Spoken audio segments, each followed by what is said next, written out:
how to download and install TikTok.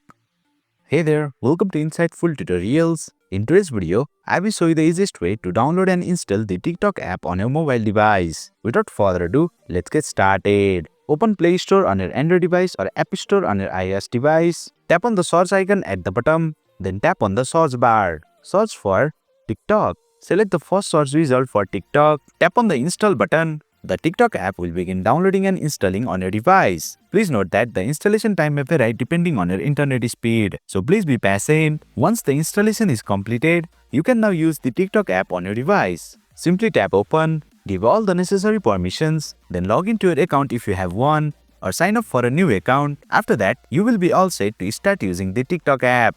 And boom! You have successfully learned how to download and install TikTok on your mobile device.